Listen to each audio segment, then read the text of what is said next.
जय हिंद बच्चों, कैसे हो? उम्मीद करते हैं आप लोग अच्छे होंगे। प्यारे बच्चों, आज का क्लास लेके फिर आप सबके बीच उपस्थित हो गए हैं। आज के क्लास में हम लोग अध्ययन करने वाले हैं पुष्प के भाग। इससे पहले पुष्प की संरचना पढ़ा दिया गया है। यदि आप लोगों ने वो क्लास नहीं देखा है तो चैनल के प्लेलिस्ट में जाके वहां से आप क्लास आसानी से देख सकते हैं। जैसा कि आपको बोर्ड पे एक सुंदर सा पुष्प का चित्र दिख रहा है, इस चित्र की सहायता से हम लोग पुष्प के भाग को अच्छी तरीके से समझेंगे। इस पुष्प में हरे रंग का एक डंठल दिख रहा है। इस हरे रंग के डंठल को हम लोग पुष्प वृंत कहते हैं। ये हरी हरी पत्तियां दिखाई दे रही हैं जो पुष्प के निचले भाग में लटकी हुई प्रतीत हो रही हैं। इन्हें हम लोग बाह्य दल पुंज कहते हैं। और ये आपको जो रेड कलर से पंखुड़ियां दिखाई दे रही हैं, इन पंखुड़ियों को हम लोग दल पुंज कहते हैं। आपको पुष्प के भाग अच्छे से समझने के लिए आपको एक छोटा सा अच्छा सा हेडिंग करना होगा, जिसे हम लोग कहेंगे बाह्य दलपुंज।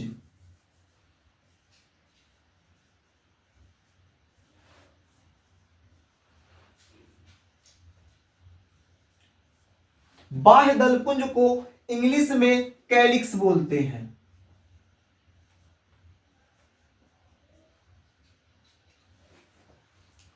अब आपसे अगर कोई पूछ ले कि कैलिक्स क्या होता है, अर्थात बाह्य दलपुंज क्या होता है, तो आपका जवाब क्या होगा?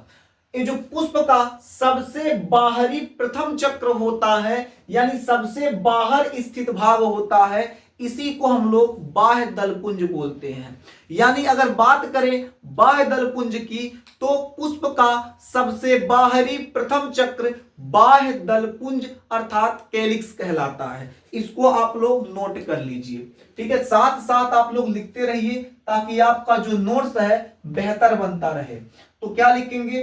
पुष्प के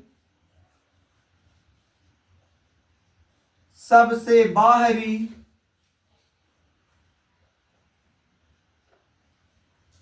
पुष्प के सबसे बाहरी प्रथम चक्र को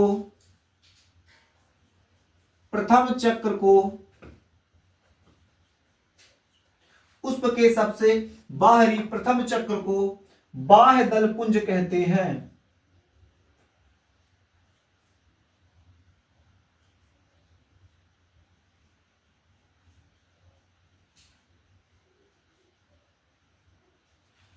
बाह्य दलपुंज की जो यूनिट होती है, इसकी यूनिट को हिंदी में हम लोग इकाई कहेंगे।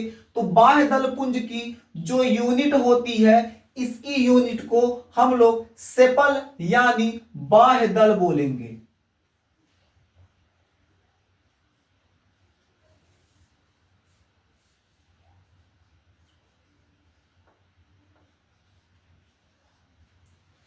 तो अगर आपसे पूछ लिया जाए बाह्य दलपुंज जो होता है उसकी यूनिट को क्या कहते हैं, तो आप कहेंगे बाह्य दलपुंज के यूनिट को सेपल यानी बाह्य दल कहते हैं।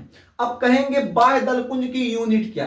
देखिए, बाह्य दलपुंज जो है ये पत्तियों का जो पूरा समूह है, पूरा ग्रुप है, इसे हम लोग बाह्य दलपुंज बोलेंगे। लेकिन इन्हीं पत्तियों में से अगर एक पत्ती की बात किया जाए तो वो उसकी यूनिट होगा, जिसे हम लोग बाह्य दल बोलेंगे। पुष्प में जो बाह्य दलपुंज होता है ये हरे रंग के होते हैं। इसको भी नोट कर लेंगे। तो जो पुष्प होता है, पुष्प का जो बाह्य दलपुंज होता है किस रंग का होता है? हरे रंग का होता है। और हरा रंग होने के कारण सूर्य के प्रकाश की उपस्थिति में क्या करता है? भोजन निर्माण करता है प्रकाश संश्लेषण क्रिया की सहायता से। तो इसको आइए लिख लीजिए।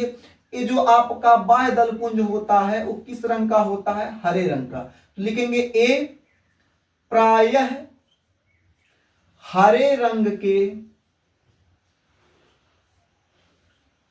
होते हैं। ये प्रायः हरे रंग के होते हैं। इसके अलावा प्रकाश प्रकाश प्रकाश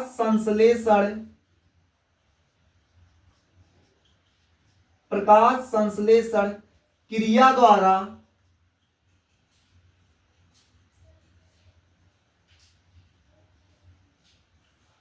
क्या निर्माण करते हैं? भोजन निर्माण करते हैं। प्रकाश संश्लेषण क्रिया द्वारा भोजन निर्माण करते हैं। इसकी अत्यधिक आवश्यकता जब पुष्प कलिकावस्था में होता है तब होता है। यानी ये जो आपके बाह्य दलपुंज होते हैं, इनकी सबसे ज्यादा आवश्यकता कब होती है? जब पुष्प कलिकावस्था में होते हैं, मतलब कोढ़ियावस्था में होते हैं। यानी जब पुष्प कोढ़ियावस्था में होता है तो पुष्प को एक पूरी तरह से ढककर रखता है, यानी एक ऊपर से एक आवरण बना देता है जिससे जो कीट हैं वो कीट आके उस पुष्प को नुकसान ना पहुंचाए। इसीलिए क्या करता है? ये पूरे पुष्प को ढक के रखने का कार्य करता है। यानी जब पुष्प कोढ़ियावस्था में होता है तो उस समय बाह्य दलपुंज एक रक्षात्मक आवरण बनाता है। तो इसको भी लिख लीजिए।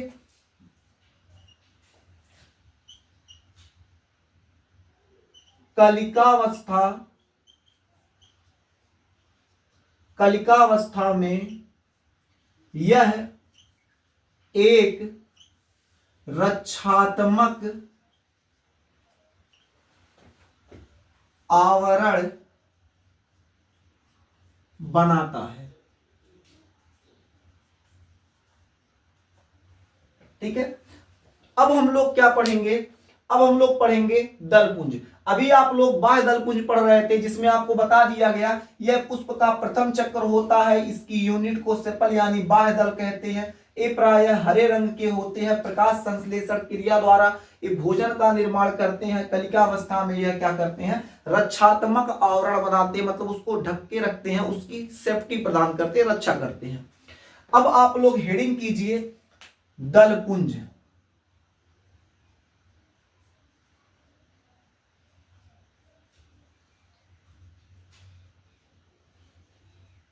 कोरोला। दलपुंज को हम लोग क्या कहते हैं? कोरोला। बात करें दलपुंज की तो दलपुंज क्या होता है? देखिए, जो आपका बाह्य दलपुंज था, एक पुष्प का सबसे बाहरी प्रथम चक्र था, तो ये क्या हो जाएगा?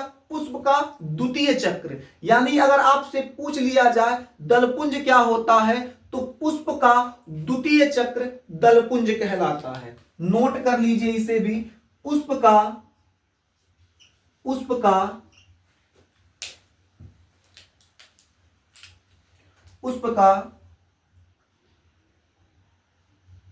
द्वितीय चक्र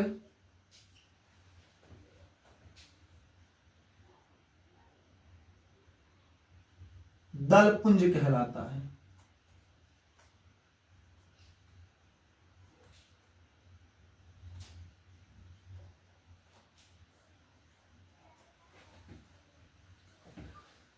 जो दलपुंज होता है इसकी यूनिट को हम लोग दल कहते हैं। ठीक है, इसे भी आप लोग लिख लीजिए।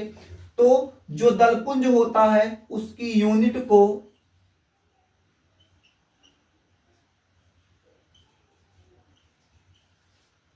दल यानी पेटल कहते हैं। ठीक है, तो इसकी यूनिट को हम लोग सेपल कहते हैं, इसकी यूनिट को हम लोग क्या कहेंगे? पेटल कहेंगे। जो दलपुंज होता है ये रंग बिरंगे होते हैं। अलग अलग पुष्पों का जो दलपुंज होगा अलग अलग होगा। आप देखते हैं जब मूवी में हीरोइन पहले दिन एंट्री करती है तो अलग कपड़े में लाल रंग का पहन के एंट्री करेगी, अगले दिन पीला पहन के आएगी, अगले दिन कुछ और कलर पहन के आएगी, जिससे हीरो क्या होता है? हीरोइन के प्रति एकदम आकर्षित हो जाता, खिंचाव बढ़ जाता है। इसलिए जो पुष्प होता है उसका जो दलपुंज होता है अलग अलग पुष्पों का दलपुंज अलग अलग रंग का होता है। कुछ पुष्पों का दलपुंज पीला होगा, कुछ पुष्पों का लाल होगा, कुछ पुष्पों का सफेद होगा, यानी अलग अलग पुष्पों का दल पुंज अलग अलग होता है। अलग अलग क्यों होता है? जिससे परागणकारी अर्थात जो भंवरे हैं, छोटे छोटे कीट हैं, आकर्षित हो सके, खिंचाव हो सके। हीरोइन रंग बिरंगा कपड़ा इसलिए पहनती है ताकि हीरोआ आकर्षित हो सके। इसलिए जो पुष्प होता है, एक दल पुंज जो होता है पुष्प का, ये रंग बिरंगे इसलिए होते हैं ताकि जो भंवरवा है आकर्षित हो सके। ठीक है, तो इस पॉइंट को भी लिख लीजिए कि जो एक पुष्प होता है, इसका जो दलपुंज होता है वो रंग बिरंगे होते हैं। ये प्रायः रंग बिरंगे होते हैं। क्यों होते हैं? ठीक है, ताकि जो परागणकारी यानी भौरे हैं, कीट हैं, वो आकर्षित हो सकें।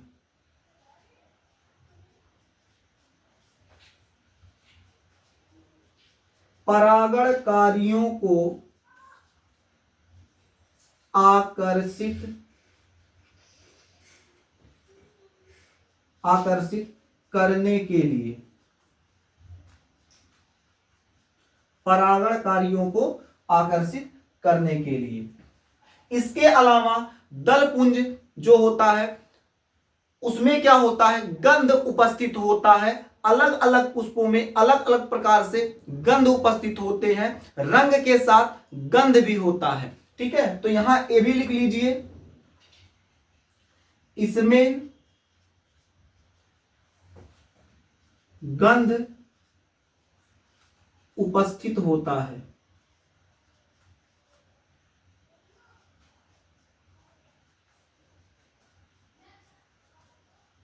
इसमें गंध उपस्थित होता है। ठीक है, इतना बात उम्मीद करते हैं समझ में आ गया होगा। क्या जो दलपुंज होता है उसकी यूनिट को हम लोग सेपल कहते हैं, माफ कीजिए पेटल कहते हैं, और ये प्रायः रंग बिरंगे होते हैं। परागणकारियों को क्या करते हैं? अपनी ओर आकर्षित करते हैं। इसमें क्या होता है? गंध होता है। और एक खास बात, जो रात में खिलने वाले पुष्प होते हैं, अधिकांश पुष्प जो होते हैं रात में खिलते हैं, तो उन पुष्पों का जो दलपुंज होता है सफेद होता है, और रात में खिलने वाले पुष्पों में गंध ज्यादा होता है, मतलब वो ज्यादा महकेंगे। अब ऐसा क्यों है? तो रात में बाबू सफेद कलर स्पष्ट जो होता है, कह सकते स्पष्ट दिखाई देता है, या फिर कह सकते कुछ दिखाई देता है सफेद कलर। ठीक है, अब रात का समय है, अदर कलर पुष्प होगा तो उतनी अच्छे तरीके से वो नहीं दिखाई देगा, जबकि सफेद रहेगा तो परागणकारी थोड़ा बहुत उसको देख सकते हैं। इसके अलावा रात वाले पुष्प में गंध ज्यादा होता है। क्यों ज्यादा होता है? क्योंकि भंवरा जो होगा, जो कीट होगा, जो परागणकारी होंगे, वो क्या कर सुगंध के माध्यम से उसकी ओर खींचते चले जाएंगे। हीरोइन जब सेंट मार के चलेगी, हीरो सूंघ के पता लगा लेगा कि यह से गई है, उसको पिछिया लेगा वही रास्ते से। समझ में आ गया कि नहीं? तो इसको भी लिख लीजिए कि रात में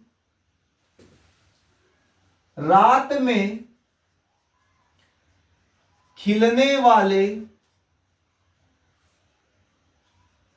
रात में खिलने वाले पुष्प अधिकांश पुष्प, रात में खिलने वाले अधिकांश पुष्प कैसे होते हैं? सफेद रंग के होते हैं, सफेद रंग के होते हैं। ठीक है, और इन पुष्पों में क्या होता है? गंध ज्यादा होता है। ठीक है, अब इसके अलावा हम लोग अगर इस चित्र की बात करें, तो इस चित्र में ये वाला जो नीले कलर से दिख रहा है, एक पुष्प का नर भाग होता है जिसे हम लोग उमंग कहते हैं। तो अब हम लोग पढ़ेंगे उमंग के बारे में। हेडिंग कीजिए उमंग।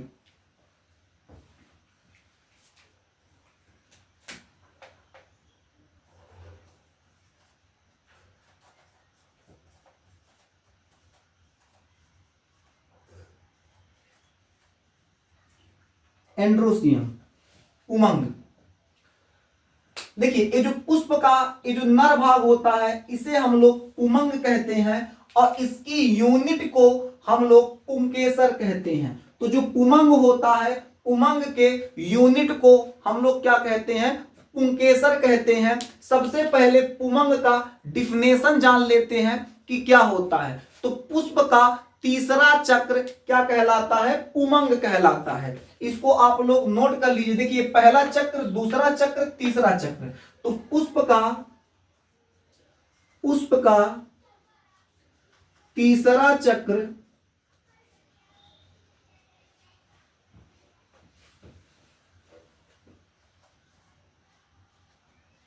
उमंग कहलाता है। इसकी यूनिट को हम लोग क्या कहते हैं, पुंकेसर कहते हैं।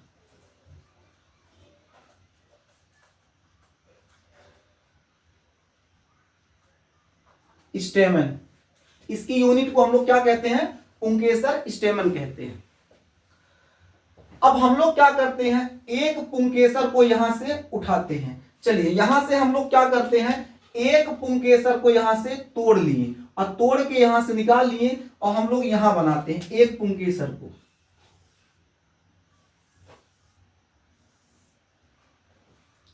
तो पुंकेसर में जो ए वाला तंतु दिखाई दे रहा है, ए वाला डंठल नुमा भाग दिखाई दे रहा है, इस तंतु को हम लोग कुतंतु कहते हैं। कुतंतु या तंतु, इंग्लिश में फिलामेंट बोला जाता है। और ऊपर वाला जो ए वाला पार्ट है, इस पार्ट को परागकोश कहते हैं। क्या कहते हैं, परागकोश, एंथर। तो जो पुष्प होता है, पुष्प के उमंग जो होते हैं, उमंग के यूनिट को हम लोग पुंकेसर कहते हैं। पुंकेसर का ये जो तंतुनुमा भाग होता है इसे पुतंतु कहते हैं और ऊपर वाला भाग परागकोश कहलाता है। परागकोश में बाबू मेरे देश के अच्छे बच्चे, परागकोश में पराग कण पाए जाते हैं। परागकोश में क्या पाया जाता है, पराग कण पाया जाता है। ठीक है, इतना बात आप लोग याद रखेंगे। अब थोड़ा सा अगर और बात करें इसमें, तो देखिए जो पुष्प का परागकोश होता है, पुष्प का जो परागकोश होता है उसको अगर आप बहुत ध्यान से देखिए, इसे आप बहुत ध्यान से देखिए, तो यहां आपको दो डिब्बा दिखाई दे रहा होगा। कितना डिब्बा, दो डिब्बा दिखाई दे रहा होगा। ये दो डिब्बा इसको हम लोग नहीं बोलते हैं, बल्कि इसे हम लोग क्या कहते हैं, पाली कहते हैं। तो एक परागकोश में दो पाली होती है। देखिए एक पहली पाली हो जाएगी, एक दूसरी पाली हो जाएगी। तो एक परागकोश में दो पालियां होती हैं और प्रत्येक पाली में दो कोष्ठ होते हैं। प्रत्येक पाली में दो कोष्ठ होते हैं। कितने कोष्ठ होते हैं, दो कोष्ठ होते हैं। तो यदि आपसे पूछ लिया जाए एक परागकोश में कितनी पालियां होती हैं, तो आपका जवाब होगा दो पालियां होती हैं।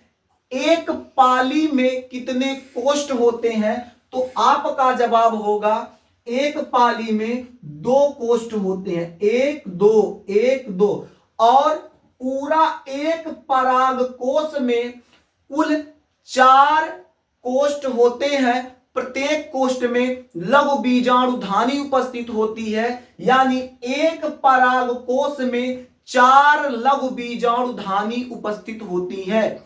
अब लघु बीजाणु धानी क्या होता आगे बात करेंगे, बस अभी आप इतना समझो। एक जो परागकोश होता है, एक परागकोश में दो पालियां उपस्थित होती हैं। प्रत्येक पाली में दो कोष्ठ उपस्थित होते हैं। इस पॉइंट को यहां लिख लीजिए।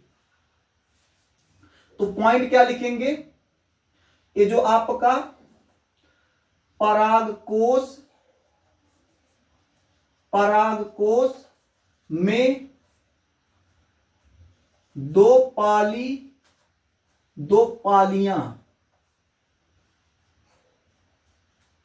परागकोश में दो पालियां उपस्थित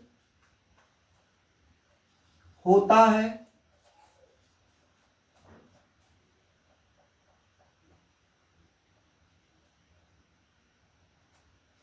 और प्रत्येक पाली में दो कोष्ठ उपस्थित होते हैं। इस बात को याद रखिएगा। लेकिन अपवाद के रूप में एक ऐसा पुष्प है जिसमें पालियां तो दो उपस्थित होती हैं परंतु कोष्ठ आपके दो उपस्थित नहीं होते।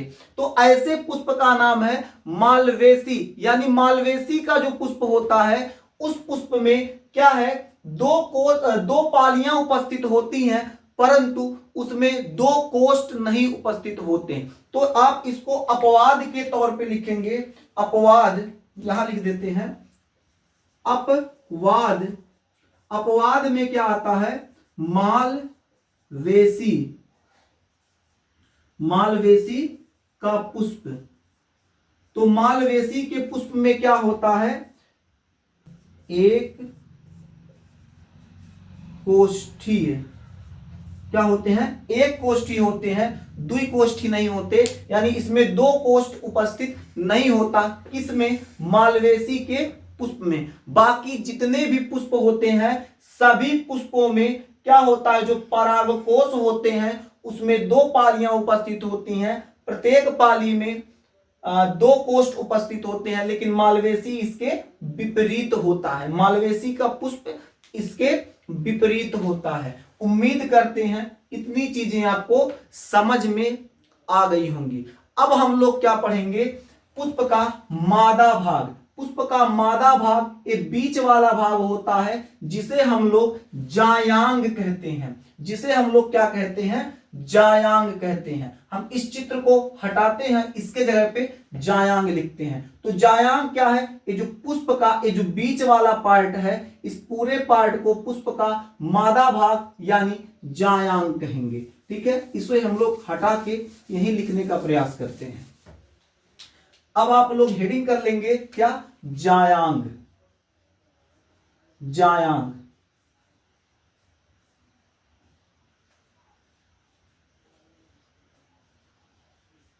गायनोसियम।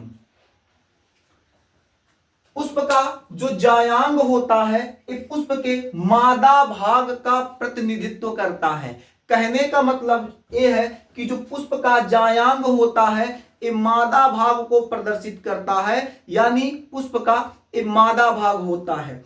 अलग अलग पुष्पों में जायांगों की संख्या अलग अलग होती है। कुछ पुष्पों में एक जायांग होते हैं, कुछ पुष्पों में जायांगों की संख्या एक से अधिक होती है। ठीक है, तो जायांग में क्या लिखेंगे, जो ये जायांग होता है क्या होता है, ये मादा भाग का प्रतिनिधित्व करता है। मादा भाग का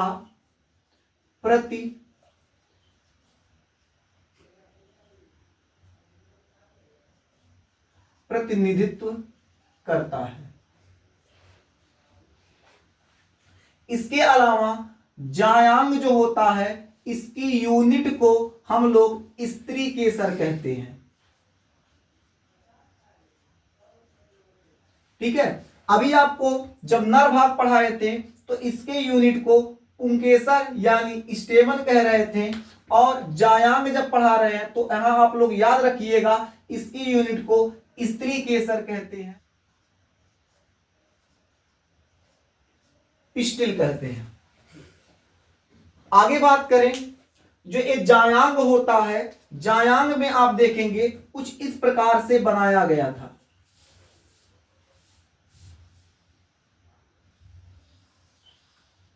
तो जायांग में ये जो ऊपर का भाग होता है इसको वर्तिकाग्र कहा जाता है। इसे वर्तिकाग्र कहा जाता है।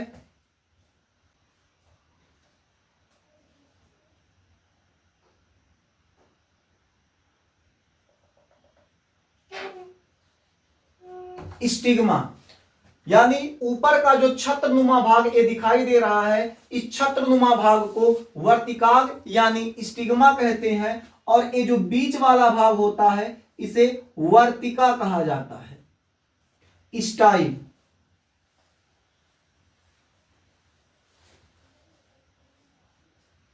और नीचे वाला भाग अंडाशय।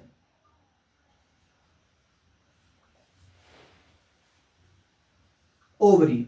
यानी जो पुष्प का मादा भाग यानी जायांग होता है उसके ऊपर स्थित भाग को वर्तिकाग्र यानी स्टिग्मा कहा जाता है।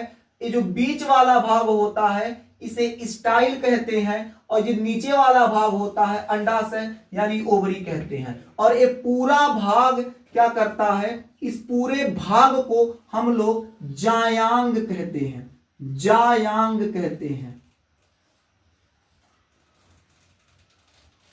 ठीक है, गायनोसियम। इतना बात आपको समझ में आ गया होगा। तो उम्मीद करते हैं कि ये जो पूरी चीजें हैं आपको अच्छे से समझ में आ गई हैं। एक बार फिर से देख लीजिए, जो पुष्प का बाह्य दल पुंज होता है, एक पुष्प का प्रथम चक्र होता है, इसकी यूनिट को बाह्य दल यानी सेपल बोलते हैं। ये हरे रंग के होते हैं, प्रकाश संश्लेषण क्रिया द्वारा भोजन का निर्माण करते हैं। कलिकावस्था में ये पुष्प की रक्षा करते हैं। जो दल पुंज होता है इसकी यूनिट को हम लोग दल बोलते हैं। ये पुष्प का द्वितीय चक्र होता है, ये रंग बिरंगे होते हैं, परागणकारियों को अपनी ओर क्या करते हैं, आकर्षित करते हैं। इनमें विशेष गंध पाया जाता है। रात में खिलने वाले पुष्प सफेद होते हैं और इन पुष्पों में अत्यधिक मात्रा में गंध पाया जाता है। आगे बात करें, पुष्प का जो नर भाग होता है उसे हम लोग पुमंग कहते हैं। ये पुष्प का तीसरा चक्र होता है, इसके यूनिट को पुंकेसर कहा जाता है। और जो पुंकेसर होता है, ध्यान समझिएगा, जो पुंकेसर होता है, पुंकेसर के ये जो नीचे वाला भाग होता है इसको तंतु को हम लोग पुतंतु कहते हैं, और ऊपर वाला भाग जो होता है उसे हम लोग परागकोश कहते हैं। परागकोश में परागकण उपस्थित होते हैं। प्रत्येक परागकोश में क्या होते हैं, दो पालियां पाई जाती हैं, और प्रत्येक पाली में दो कोष्ठ उपस्थित होते हैं।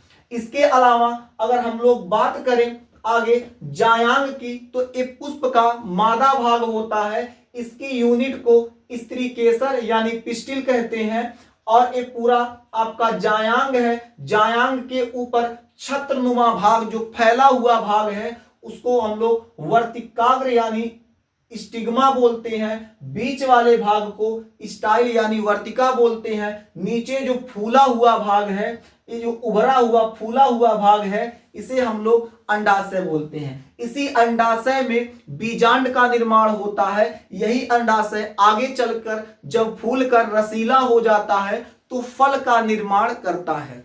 उम्मीद करते हैं ये पूरा क्लास आपको अच्छे तरीके से समझ में आ गया होगा। अगर क्लास आपको बेहतर ढंग से समझ में आया है तो अपने मित्रों के साथ इस क्लास को साझा करें। यदि आपको इस क्लास में कोई समस्या हुआ है तो आप इस क्लास को एक बार पुनः स्टार्ट करके फिर देखें, तो आपको अच्छे तरीके से जो भी कुछ हल्का सा डाउट बचा हुआ है सब डाउट आपका क्लियर हो जाएगा। आज का क्लास यहीं समाप्त करते हैं, फिर मिलते हैं आपसे अगले क्लास में। तब तक के लिए जय हिंद।